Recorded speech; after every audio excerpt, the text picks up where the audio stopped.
Ya, Bram, untuk membedah strategi manajer investasi meracik reksadana di tengah tantangan domestik dan global yang beragam, saat ini secara eksklusif telah hadir di studio kami, First On CNBC Indonesia, Direktur Utama PT BRI Manajemen Investasi, Tina Meilina. Ibu Tina, apa kabar? Selamat datang di studio CNBC Indonesia. Terima kasih sudah menghadirkan saya di kesempatan luar biasa ini.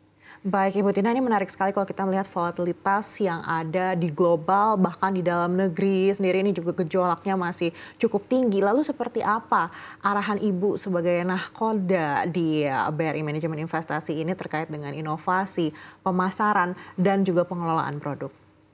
Baik, memang industri ini quite challenging di akhir-akhir ini, terutama dari dampak-dampak kondisi global dan domestik juga. Tetapi hal tersebut tidak mengurangi optimisme kami dalam memajukan atau menggerakkan industri melalui industri mutual fund atau reksadana. Kenapa? Karena kami perhatikan bahwa reksadana sendiri secara AUM di Indonesia itu masih punya potensi besar untuk bertumbuh.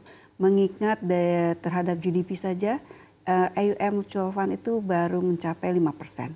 Dan investor base yang bermain atau memiliki investasi itu juga masih sekitar 4% dibanding dengan jumlah penduduk Indonesia. Jadi itu adalah ruang bertumbuh yang luar biasa yang memberikan optimisme kami untuk terus bertumbuh di tengah industri yang quite challenging ini.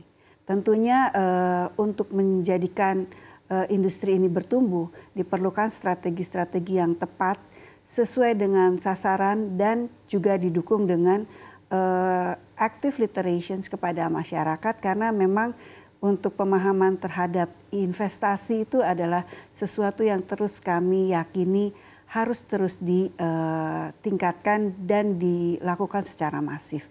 Dan saya yakin seluruh pelaku industri juga memahami dan menginginkan hal yang sama untuk menjadikan investasi sebagai bagian dari solusi dalam perencanaan keuangan dari masyarakat Indonesia. Dan BRI MI hadir memang untuk menjadi bagian dari itu, menyasar klien segmen yang nanti ke depan kami akan perkuat di segmen retail. Karena memang di industri manajemen investasi saat ini AUM masih didominasi oleh nasabah institusional, tetapi komposisi ini sekitar diprediksikan akan memperbesar komposisi investor retailnya.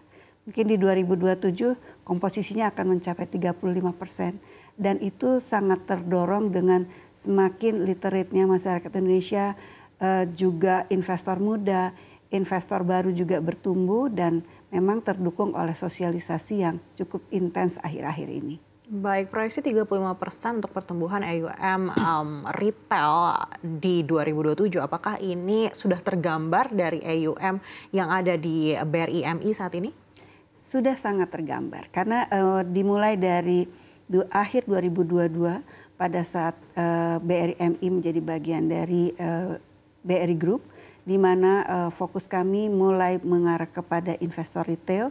Pertumbuhan AUM BRI MI memang terdorong oleh investor base retail, di mana nasabah-nasabah ini sudah mulai membeli mutual fund yang memang sesuai dengan profil kebutuhannya. Karena itu pun didukung oleh kemasan produk reksadananya yang merupakan ditujukan sebagai transisi dari client base yang awalnya adalah deposan, terbiasa mendapat pendapatan rutin gitu ya. Terus mereka juga mungkin sudah mengenal obligasi negara sebagai salah satu pilihan investasinya, juga menerima return income berupa kupon, dan kami hadir dengan reksadana yang memiliki regular income, sehingga menjadi transisi yang smooth, membuat kami bisa meyakinkan nasabah untuk memiliki portofolio mutual fund yang berfitur memberikan regular income fund. Gitu. Baik, boleh digambarkan Bu sejauh ini seperti apa tren perkembangan AUM yang ada di BRI MI, baik itu dari retail ataupun dari institusi? Oke, memang tren perkembangan di semester pertama ini banyak didukung atau didorong oleh investor retail, khususnya nasabah-nasabah yang berasal dari segmen affluent to high net worth individuals, dengan bertambahnya investor base yang berasal dari segmen ini. Tetapi pertumbuhan dari sisi volume memang masih banyak didukung juga oleh institutional client, terutama yang berasal dari bank juga, yaitu treasury client dan juga beberapa yayasan yang mengelola dana-dana pensiun seperti itu. Tetapi untuk client base ini lebih diutamakan untuk memanage portofolionya supaya lebih optimal dan untuk kepentingan memanage likuiditasnya atau liquidity management. Tapi untuk investor retail mulai menempatkan investasi di mutual fund ini sebagai bagian dari perencanaan keuangannya, menjadi porsi dari portofolionya, dan memang beberapa memilih untuk yang bersifat liquid seperti reksadana pasar uang dan yang bersifat memberikan regular income seperti balance regular income fund.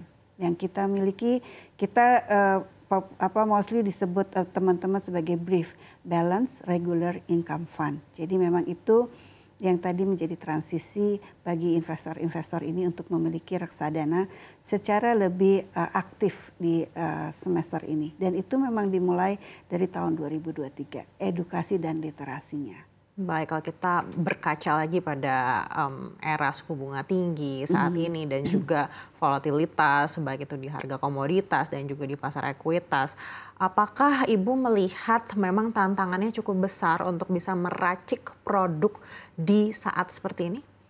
Tentu tantangannya selalu challenging ya buat kita di industri aset manajemen.